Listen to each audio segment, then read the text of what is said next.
యేసు తండ్రి వీరేమి చేస్తున్నారో వీరెరుగరు కనుక వీరిని క్షమించమని చెప్పాను. వందనాలు. తండ్రి మీరేమి చేయించున్నారో మీరు ఎరుగరు. క్షమాపణ అంటే చిన్న మాటతో క్షమించనుకో అంటే సరిపోదు. క్షమించడం అంటే అది చాలా లోతులో నుంచి రావాలి. క్షమించడం అంటే ఒక మనిషి మీద ద్వేషాన్ని, కోపాన్ని, తను చేసిన తప్పును క్షమించడానికి తప్పు చేసినప్పటికీ కూడా క్షమించు అంటే మనం ఒక మాటతో క్షమించేసేది సారీ అంటే క్షమాపణ సరే క్షమించేసిన అని ఒక మాట మాట్లాడతాం, కానీ నిజంగా క్షమించాలంటే చాలా దానికి శక్తి కావాలి, దానికి మంచితనం కావాలి. దానికి మారు యేసుక్రీస్తు వారు మన ముందు అన్ని శ్రమలు భరిస్తూ సిలువను మోస్తూ మనం మొయ్యాల్సిన సిలువను ఆయన మోస్తూ క్షమాపణ ఆయన కోరుచున్నారు. తండ్రి వీరేం చేస్తున్నారో వీరు ఎరుగరని అడుగుతున్నాడు. ఆ క్షమా గుణం మనలో ఉందా లేదా? క్షమించే గుణం మనలో లేదు కాబట్టి మనము ఇంకా ఈ విధంగానే ఉన్నాము. క్రీస్తుకు మాదిరిగా క్రీస్తు అనుసరించి మనం నడవలేకపోతున్నామేమో అని నా ఉద్దేశం. మాట ఇచ్చి తప్పని దేవుడు ఆకాశం నుండి పరలోకం నుండి తన ప్రేమైన కుమారుణ్ణి మన కొరకు ఈ లోకానికి పంపి మనము మోయవలసిన బాధ్యత, మనం మోయవలసిన భారాన్ని తన కుమారుని పైన మోపి మనం మోయవలసిన సిలువ భారాన్ని, మనం చేసిన పాపాలన్నీ మనం సావవలసి ఉండగా యేసుక్రీస్తు ప్రభువులు వారు మన కోసం ఈ లోకంలో ఎంతో ప్రయాసం బాధపడుతూ నరకయాతన అనుభవిస్తూ ఆ సిలువను మోయలేని స్థితిలో ఉండి కూడా మోస్తూ ఆయన ప్రాణాన్ని పెట్టారు. ఆయన క్షోభ, ఆయన బాధ, ఆయన నరకయాతన మనము ఒక్కసారి జ్ఞాపకం తెచ్చుకున్నాము. ఎంత బాధపడి ఉంటే ఆయన మన కోసము ప్రాణం పెట్టింటారు. ఒకరి కొరకు మనం ప్రాణం పెట్టగలమా? ఈ లోకంలో మనం ఎవరి కొరకైనా మనం ప్రాణం పెట్టగలమా? ఈ రోజు సొంత కుమారుడు కుమార్తె కొరకు ఒక తండ్రి తల్లి ప్రాణం పెట్టే స్థితిలో ఉన్నామా? చస్తే చచ్చిందిలే, చస్తే చచ్చాడులే, చెప్పాను వినకపోతే నేనేం చేస్తా, చేతులు ఎత్తే స్థితిలో మనం ఉన్నాము. అని తండ్రి అయిన దేవుడు మనం నిశ్చయంగా ఇదిగో ఇంత పెద్ద సృష్టిని సృష్టించి ఇది మన కోసం, ఇది బిడ్డ, ఇది నీ కోసమే, ఇందులో హాయిగా సంతోషంతో ఆడుతూ పాడుతూ జీవించు. నేను ఇచ్చిన ఈవులన్నీ నువ్వు అనుభవిస్తూ, నేను ఇచ్చిన జీవిత కాలాన్ని నువ్వు పూర్తి చేసుకొని తిరిగి నా ఎదురుకు రా. నేను నీ కొరకు నేను సిద్ధంగా ఉన్నా, చీర కిరీటం మీకేయడానికి సిద్ధంగా ఉన్నా అన్నప్పుడు మనం అదంతా త్రోసివేసి తండ్రి ప్రేమను తృణీకరించి మన లోకాశలను మనం నెరవేర్చుకుంటూ తండ్రికి శిక్ష వేస్తున్నాము. ఇదిగో మనము తండ్రికి మరి ఆయన ఇచ్చిన శరీరమును, ఆయన రక్తాన్ని, ఆయన శరీరమును మనం పాలు భాగస్తులుగా ఉంటూ కూడా మనం ఎంతో దారి తప్పి తొలుగుతూ మరి పలుమారు మనం ఆయన బాధ పెడుతున్నాము. ఆ సిలువలో ఆయన మరి ఎంత క్షమాపణ గుణం ఉంటే గనుక ఇదిగో తండ్రి వీరేం చేసినారో వీరిని క్షమించన్నాడు. అట్టి ప్రేమ గుణం, అట్టి క్షమాపణ గుణం మనం కూడా కలిగి ఉండాలి. మనం కలిగి ఉంది మనము మన పిల్లలకు తండ్రి అయిన దేవుడు యేసుక్రీస్తులో వారు ఏ విధంగా అయితే బిడ్డలకు, మనకు, తన జనులకు ఏ విధంగా అయితే ఈ మాదిరికర జీవితాన్ని ఆయన చూపించారో మనం క్రైస్తవ జీవితాన్ని మనం అనుభవిస్తూ ఇదిగో ఈ విధంగా మీరు జీవించండి బిడ్డ అని మన బిడ్డలకు మనం నేర్చుకోవాల్సిన అవసరం చాలా ఉంది. మనము దేవుని ప్రేమ మనలో ఉంది ఉంచుకొని మన బిడ్డలను మనం ప్రేమిస్తున్న విధంగా, అంతేకాదు మన పిల్లలను మనం ఏ విధంగా అయితే ప్రేమిస్తున్నామో ఇతరులను కూడా అదే మాదిరిగా ప్రేమించి మనసు మనం కలిగి ఉండాలని నేను ఆశపడుతున్నాను. తండ్రి కుమారుల ప్రేమ, తండ్రి అయిన దేవుడు ప్రభు యేసుక్రీస్తు విఠలమైన మనకు మధ్యన అక్కడైతే ఏ విధంగా ప్రేమలు కలిగి ఉన్నారో ఆ ప్రేమను మనం అదే ప్రేమతో మనం జీవించాలని ఆశపడుతున్నాను. ఇచ్చిన అవకాశాన్ని బట్టి అయ్యారికి వందనాలు. ఆయనను చూచి యేసు, నీవు నీ రాజ్యంలోనికి వచ్చినప్పుడు నన్ను జ్ఞాపకము చేసుకోమనెను.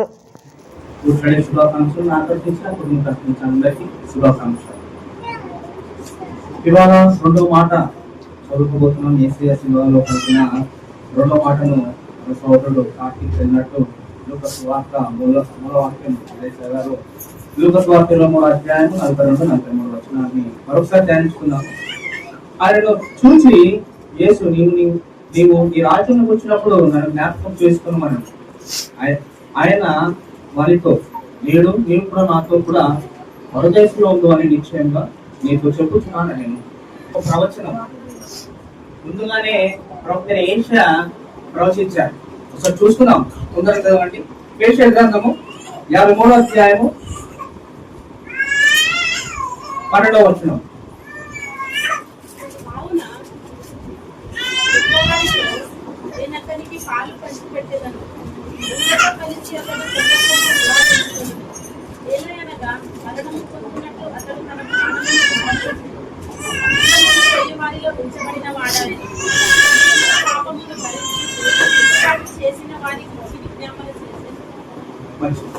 ఇక్కడ అతిక్రమము చేసిన వారిలో ఎంచబడి ఆయను అని రాయబడింది. ముందుగానే ఈ ప్రవచనం యేసయ్య ప్రవక్త చెప్పారు, అది సిలువలో యేసయ్య గారు నెరవేర్చారు.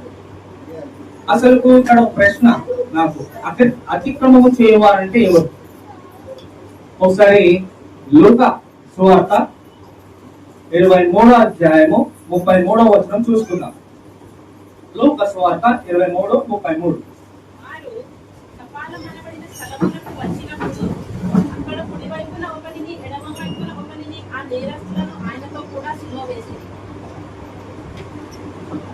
ఇక్కడ చూసినట్టయితే అతిక్రమం చేయవారు ఎవరు అంటే ఇద్దరు దొంగల మధ్యలో యేసుని సిలువ వేశారు. ఇక్కడ ఇద్దరు దొంగలు ఆయనతో సిలువ వేయబడ్డారు. ఒకసారి చూసాం ఇక్కడ ఇద్దరు వ్యక్తులు మరియు యేసు మధ్యలో ఉన్న వ్యత్యాసాన్ని చూసినట్టయితే నేను గమనించి చెప్తాను. లూకా సువార్త, మత్తయి సువార్త, మార్కు సువార్త, యేషయా గ్రంథాల్లో ఈ నేరస్తులు అని పలికారు, బందిపోటు దొంగలని చెప్పారు, అతిక్రమం చేయవాలని చెప్పారు, అక్రమకారులని వీళ్ళని అంటే పిలిచారనమాట. మరి యేసుని ఏమని పిలిచారు? లూకా సువార్త, యోహాను సువార్తలో వీరిని యేసయ్య ఏమీ చేయలేదు, అంటే ఏ నేరము చేయలేదు, ఏ దుష్కార్యము లేదు అతనిలో, ఏ దోషం కూడా కనబడలేదు.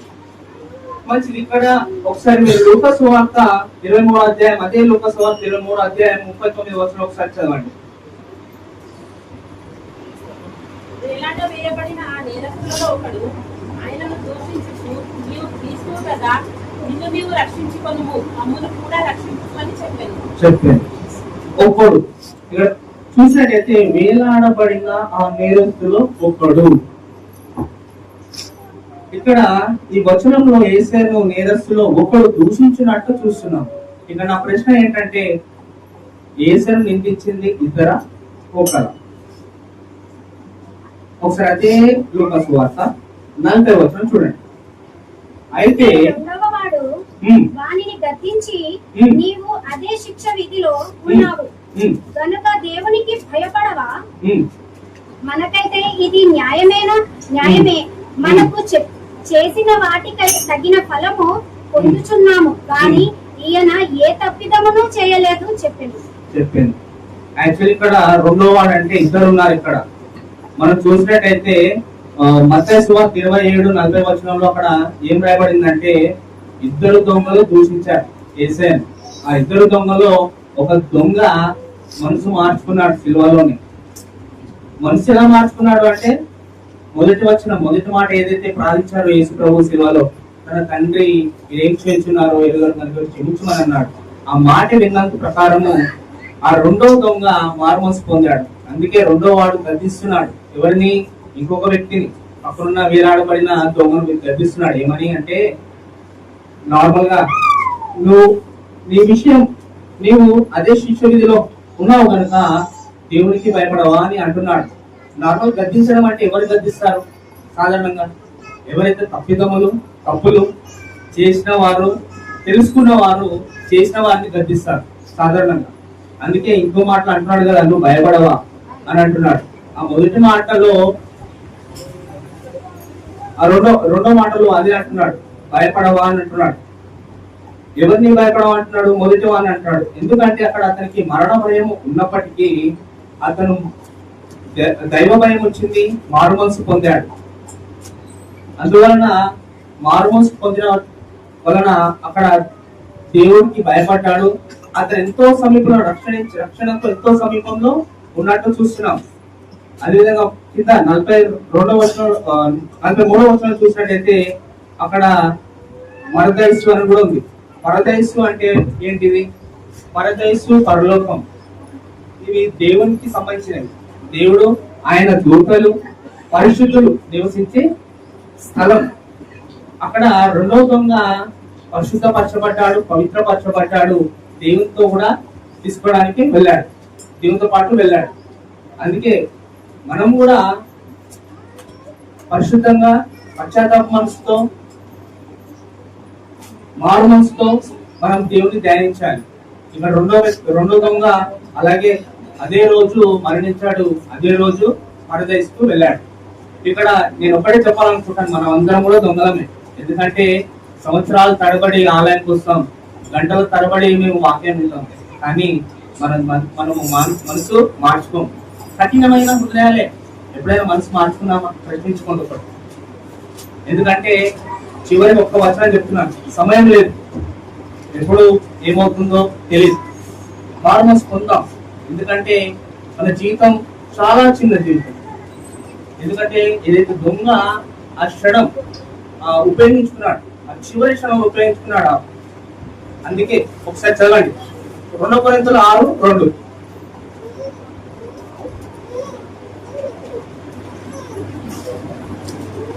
2 కొరింథీయులు 6:2.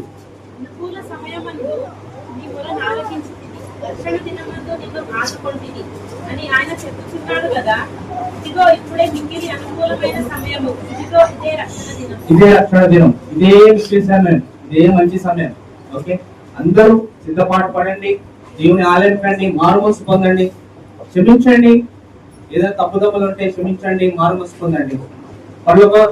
పరలోక రాజ్యం చేరుటకు మన పరిశుద్ధ దేవుడు మనకు సిద్ధపాటు చేయను గాక. ఆమేన్. యేసు తన తల్లియు తను ప్రేమించిన శిష్యుడును దగ్గర నిల్చుండుట చూసి, అమ్మా ఇదిగో ఇదిగో నీ కుమారుడు అని తన తల్లితో చెప్పాను. దేవుడి నామంలో కూడి వచ్చిన మీ అందరికి కూడా నా యొక్క హృదయపూర్వక వందనాలు తెలియజేస్తున్నాను. యోహాను సువార్త 19వ అధ్యాయము 26-27 వచనాలు చూసినట్లయితే ఆయన యొక్క తల్లి విషయంలో అక్కడ ఆలోచిస్తున్నాను అన్నమాట. ఆ కలువరి శిలువలో, ఆ ఆవేదనలో, ఆ బాధలో కూడా ఆయన యొక్క తల్లిని గుర్తుంచుకున్నాడు అనమాట. ఆయన యొక్క తల్లి గురించి ఆలోచిస్తున్నాడు అనమాట. ఆ మాట మనం చదివినట్లయితే, యేసు తన తల్లియో తను ప్రేమించిన శిష్యుడును దగ్గర నిలుచునుట చూచి, అమ్మ ఇదిగో నీ కుమారుడు అని తల్లితో చెప్పాను. ఇక్కడ మనం చూసినట్లయితే ఆ ఆవేదనలో కూడా తల్లిని గౌరవిస్తుండు, సన్మానిస్తుండు.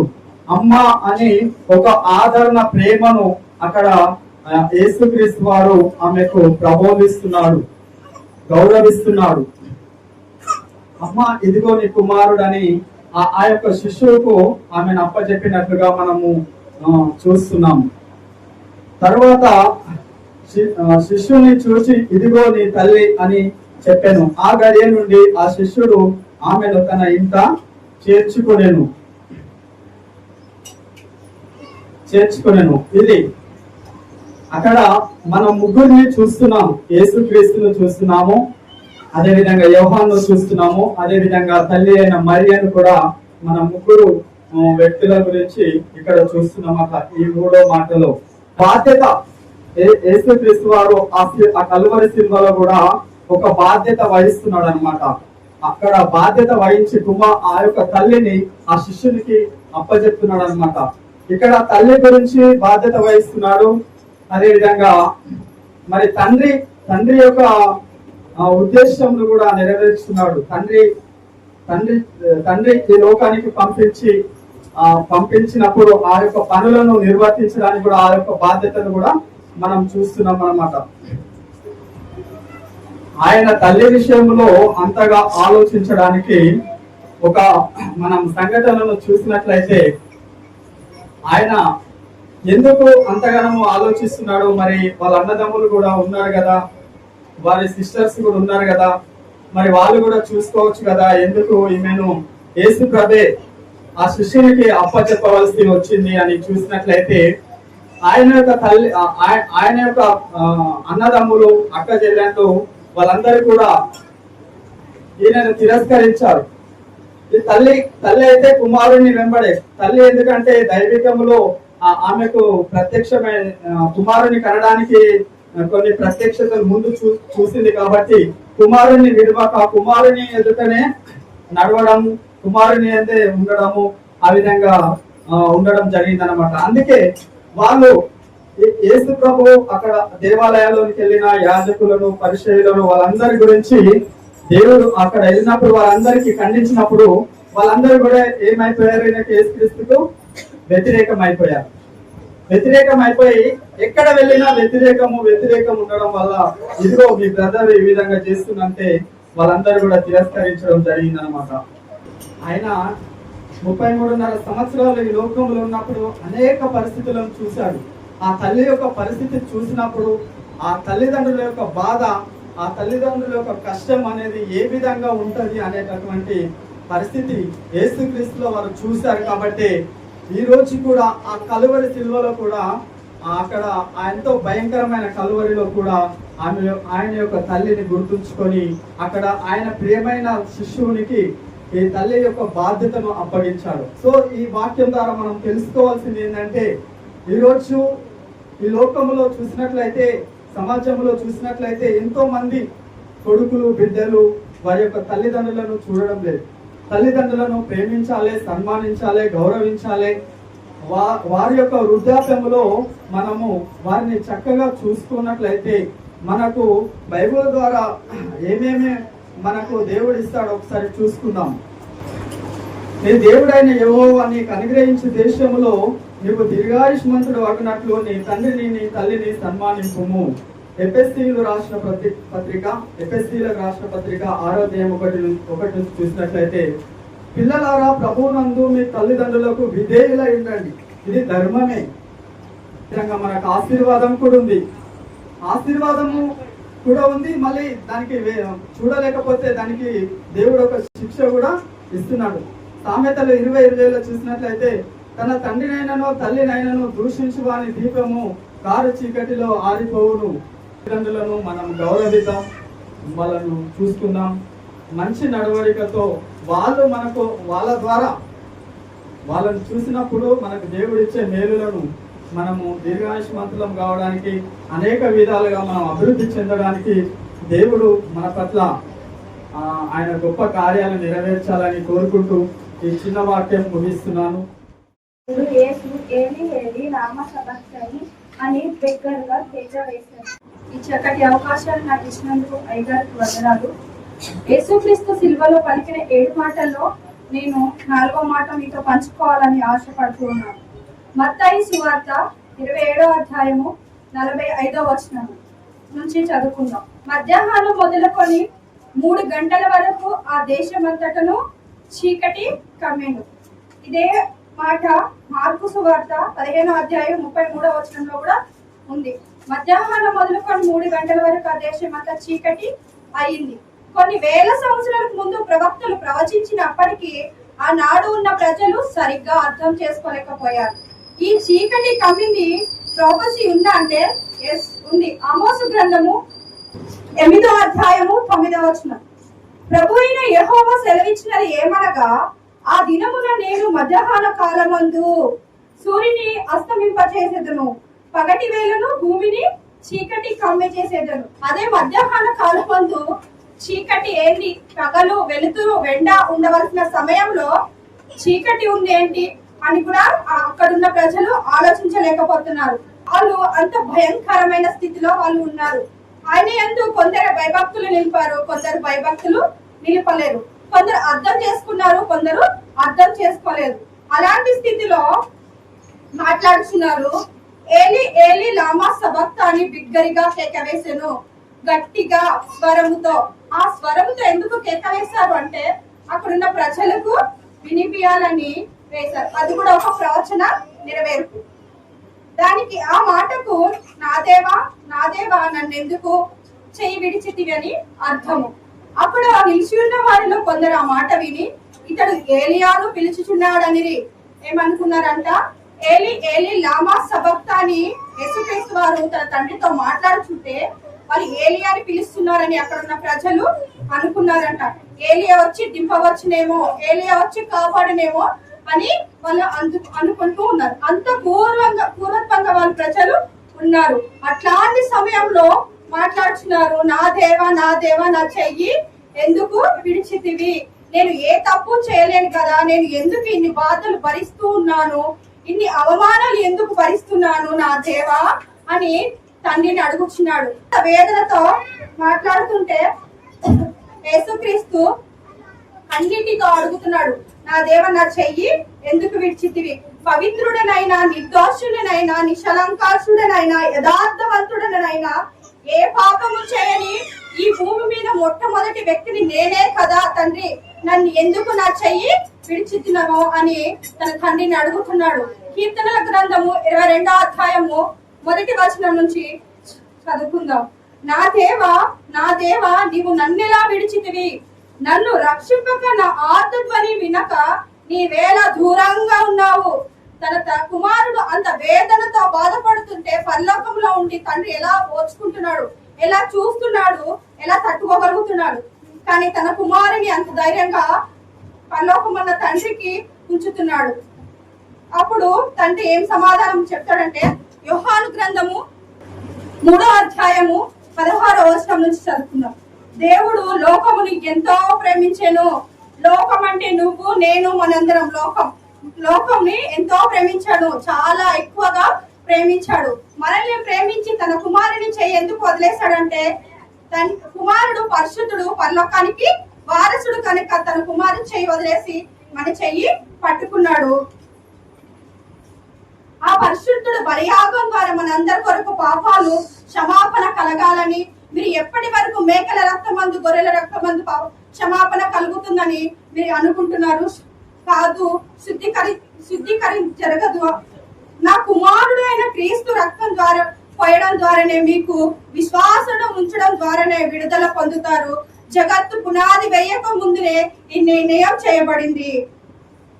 కాగా ఆయన తన అద్వితీయ కుమారుడుగా పుట్టిన వాని యందు విశ్వాసముంచు ప్రతివాడును నశింపగా నిత్య జీవము పొందినట్లు ఆయనను అనుగ్రహించును. నీ చెయ్యి పట్టుకోవడం కోసమే ఆయన చెయ్యి వదిలేశాడు. ఇది యేసుక్రీస్తుకు తెలియదా? తెలుసు. కానీ అక్కడున్న ప్రజలకు తెలియాలని మన కోసం తన కుమారుని చెయ్యి వదిలేశాడు. నీ మీద నా మీద పరలోకమందు తండ్రికి ఎంత ప్రేమ ఒకసారి ఆలోచించండి.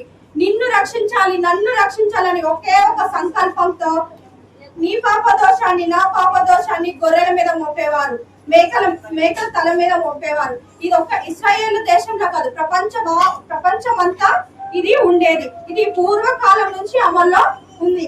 కానీ దేవుడు అంటున్నాడు హెబ్రీ పత్రికలో, ఎడ్ల రక్తమందునైనా గొర్రెల రక్తమందునైనా మీకు క్షమాపణ లేదు, మీకు విమోచన కలగదు. ఆయన నా చెయ్యి పట్టుకోవడానికి తన కుమారుని క్రీస్తును బాధని వదిలేశాడు, శోధని వదిలేశాడు, వేదనకి అప్పగించేశాడు. తన కుమారుడు ఎందుకు అప్పగించేశాడు అంటే తన పరిశుద్ధుడు కాబట్టి తనని శిలువకి అప్పగించేశాడు. ఇప్పుడు బలవంతుడు కన్నా బలహీనుడు కోసమే మనం ఆలోచిస్తాం. ఇప్పుడు బలహీనుడు కదరా, అయ్యో పాపం నీ తర్వాత పుట్టినాడు కదరా, నువ్వు కొంచెం ఓర్చుకోగలిగితే నీ తర్వాత వాడు రక్షించబడతాడని మనం చెప్తాము. అట్లే తండ్రి కూడా బలవంతుడైన యేసుక్రీస్తుని చెయ్యి వదిలేసి బలహీనులైన మన చెయ్యి పట్టుకున్నాడు. మనల్ని ఇప్పటికి ఎప్పటికి ఏనాటికి మనల్ని ప్రేమిస్తూనే ఉంటాడు. తండ్రి సమాధానం ఏంటంటే తన కుమారుని వదిలేసే అంతగా మనల్ని ప్రేమించాడు. నిన్ను ఎక్కువ ప్రేమించాడా, నన్ను ఎక్కువ ప్రేమించాడా అంటే మనందరినీ ప్రేమించాడు. తన సొంత కుమారుడి కంటే ఎక్కువగా ప్రేమించాడు. తన సొంత కుమారుణ్ణి అప్పగించేసి నీ చెయ్యి నా చెయ్యి పట్టుకున్నాడు. ఇప్పటి వరకు ఎప్పటికరకు మనల్ని ప్రేమిస్తూనే ఉంటాడు. చిన్న వాక్యం దేవుడు దీవించును కాక. నేను దర్శకున్నాను. ఈరోజు శుభాశుక్రవారం.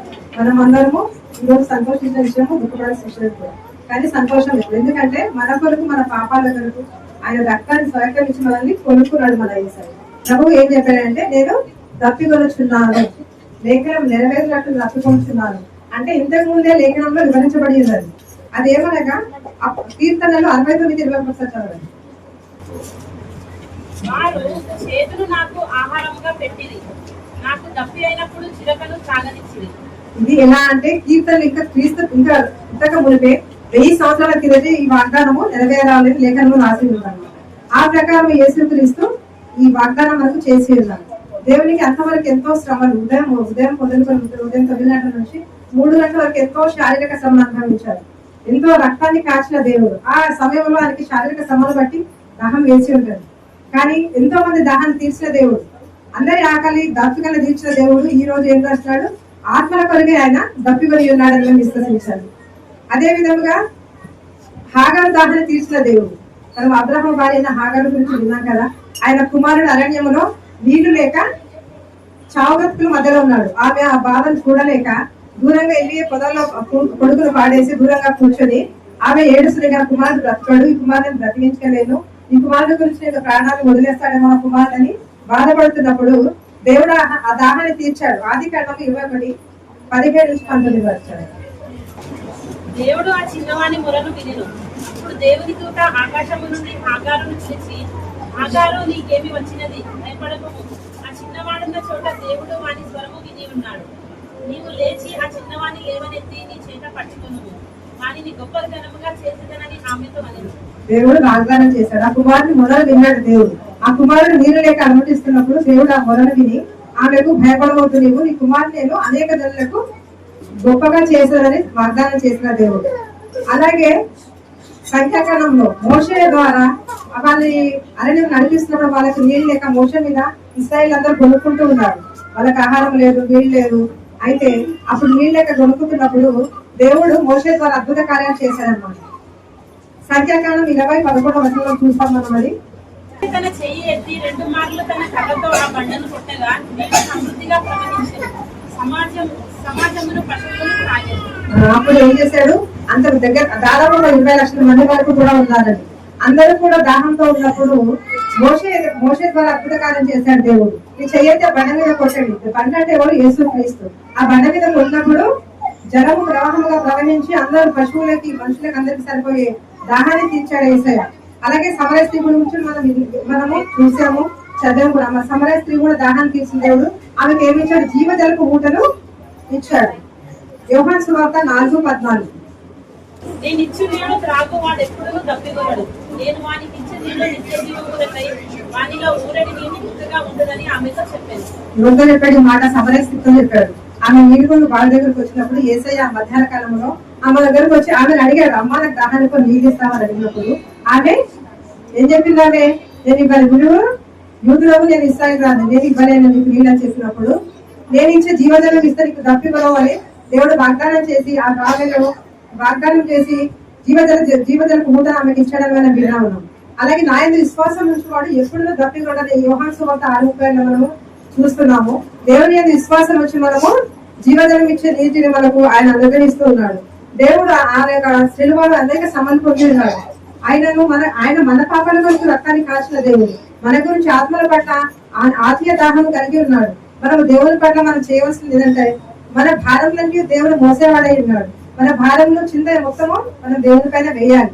మనం ఇంకా దేవుడికి ఇంకా సిల్వ వేస్తున్నామేమో, మనం చేసే ప్రవర్తన వల్ల సిల్వ వేస్తున్నాము. మనలో మార్పు లేకపోతే లాభం లేదండి. మనము ప్రతి సంవత్సరం గుర్తుపెట్టి చేసుకుంటాం, మనలో కొద్దిపాటైన మార్పు వస్తుందా? దేవుడు మన కొరకు రక్తాన్ని కాసిన దేవుడు.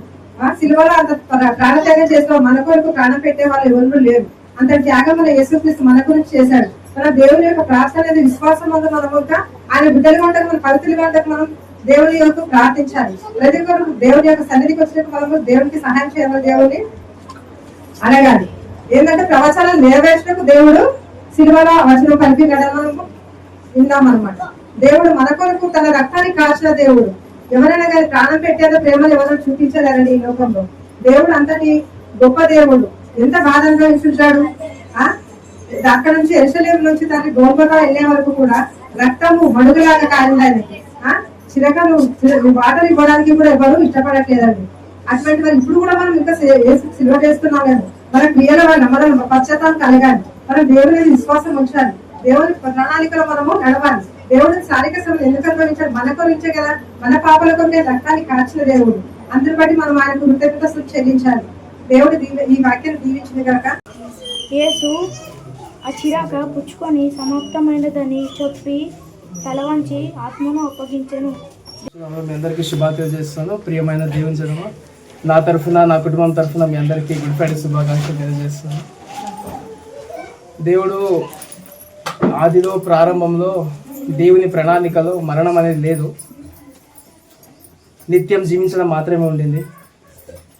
ప్రారంభంలో సృష్టి ప్రారంభంలో స్వస్థత అనేది లేదు, నిత్యం ఆరోగ్యంగా బ్రతకడం మాత్రమే ఉండింది. కానీ ఒక కుటుంబం చేసిన తప్పు వల్ల దేవుని ప్రణాళికనే తారుమారైంది.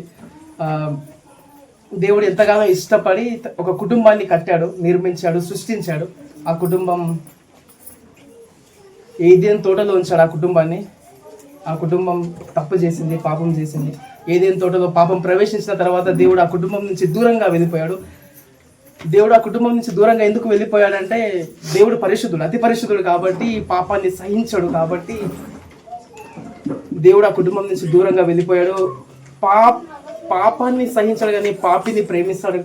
అందుకే ఎంతగానో ఇష్టపడి ఎంతగానో ప్రేమించి దేవుడు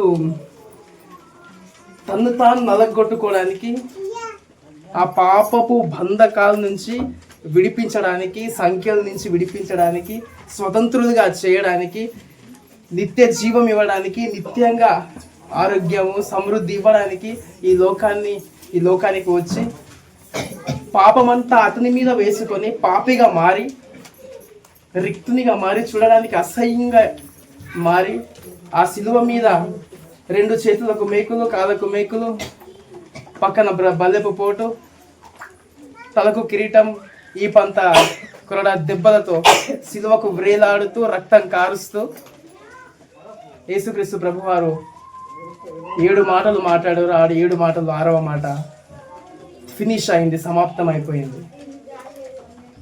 ఏం ఫినిష్ చేశాడంటే పాపాన్ని చంపేశాడు, స్వస్థతను ఇచ్చాడు, అనారోగ్యాన్ని చంపేశాడు, మరణాన్ని చంపేసి నిత్య జీవం ఇచ్చాడు,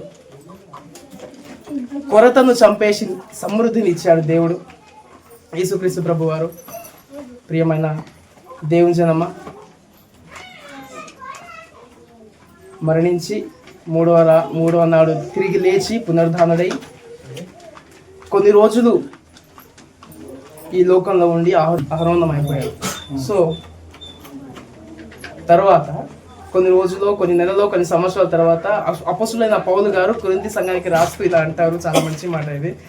సిలువను గూర్చిన వార్త అంటే క్షమాపణ గూర్చిన వార్త, గొర్రె పిల్లను బలి చేసిన వార్త, రక్తం కార్చిన వార్త, నశించుచున్న వారికి వెరితనము కానీ రక్షించబడుచున్న మనకు దేవుని శక్తి. సిలువ ఒకటే, రక్షణ ఒకటే. సిలువ ఒకటే, రక్షణ ఒకటే. రక్త విమోచన ఒకటే, కానీ 2 కేటగిరీస్ ఉన్నాయి. ఒకటి నశించేవారు, ఒకరు రక్షించబడేవారు. ప్రియమైన దేవుని జనమా, ఐగుప్తు దేశము మీదికి యెహోవా దేవుడు ఒక తెగులు పంపిస్తాను, అది ఆఖరి తెగులు, 10వ తెగులు. ఎవరైతే ఆ గొర్రె పిల్ల రక్తం మీ ఇంటికి వేస్తారో,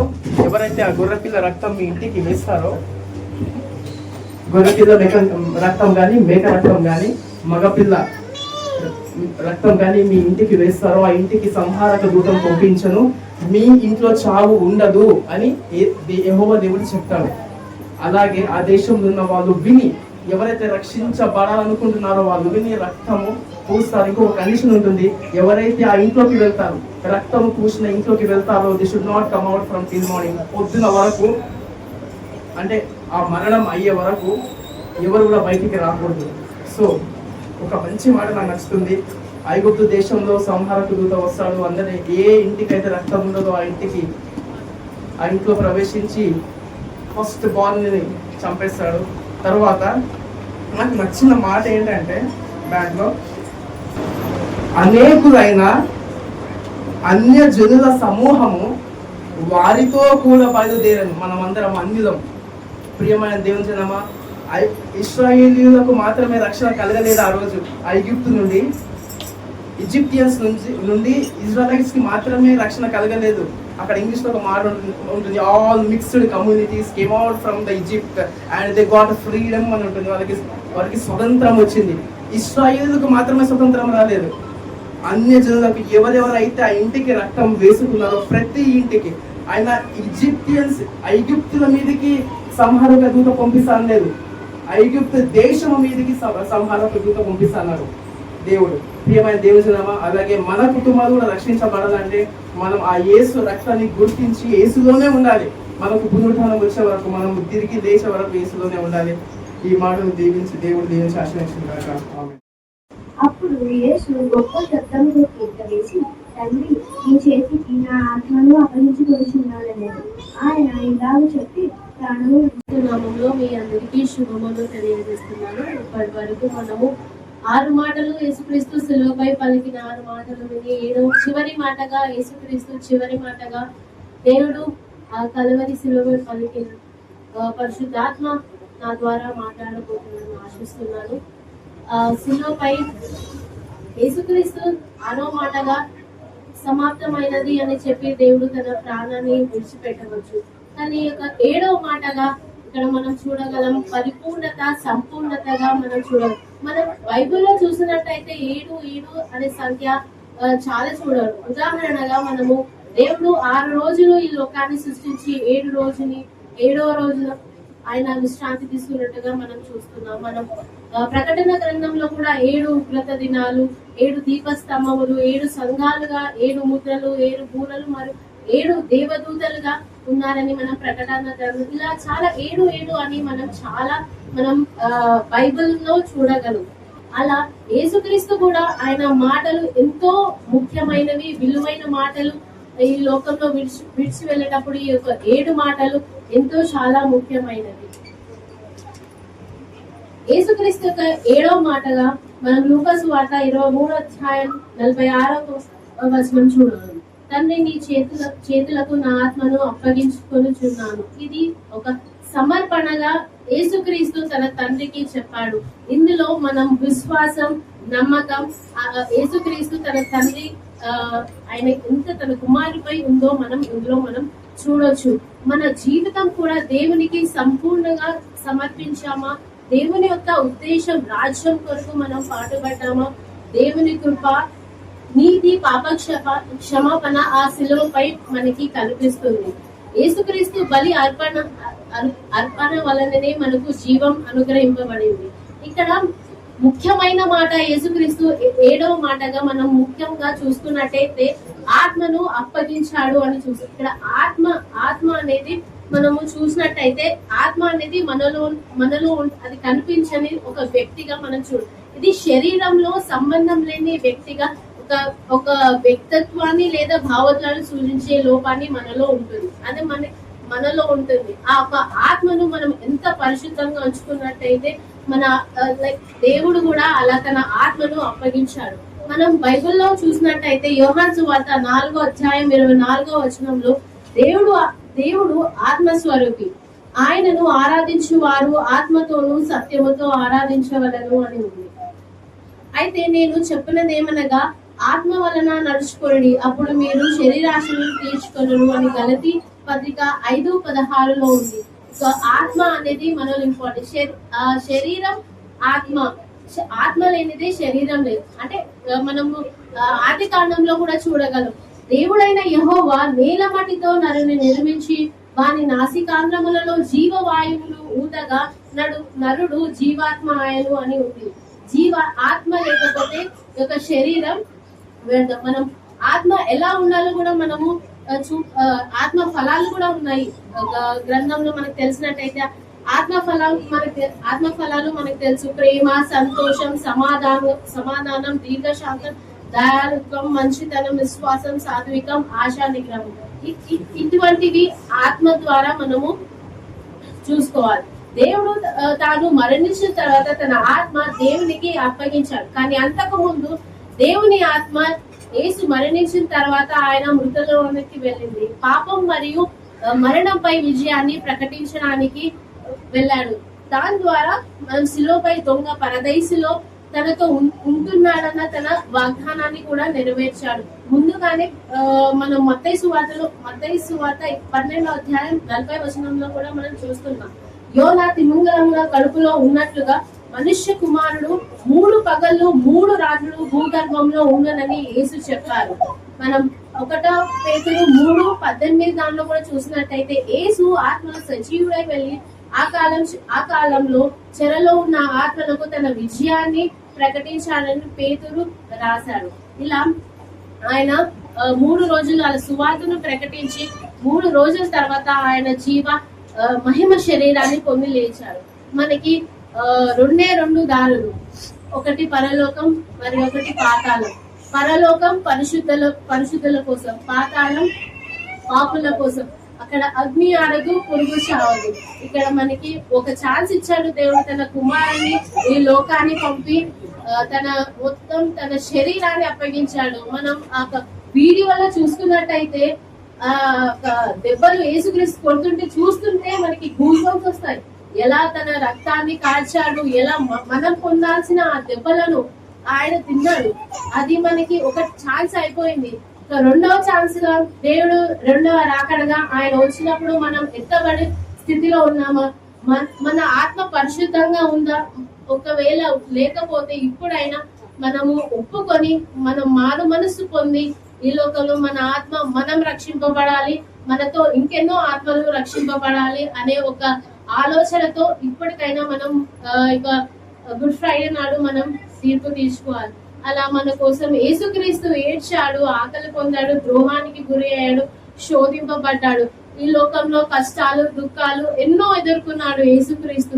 మనకి కూడా చాలా శోధనలు ఇబ్బందులు ఇరుకులు వచ్చిన ఆయన తోడు మనకు సదాకాలం ఆయన తోడు మనకి ఉంటుందని మనం విశ్వసిస్తూ దేవుడు యేసుక్రీస్తు ఎలా నమ్మాడో, యేసుక్రీస్తుని ఎలా నమ్మాడో, ఎలా విశ్వసించాడో అట్టి విధంగా విశ్వాసం నమ్మకం మనం కూడా ఉంచుకొని మన ఆత్మ మనతో ఇంకొక ఆత్మ కూడా పరదైసులో ఉండాలని మనం అందరం అనుకోవాలి. ఈ కొన్ని మాటలు దేవుడు దీవించి ఆశీర్వదించుకోవాలి.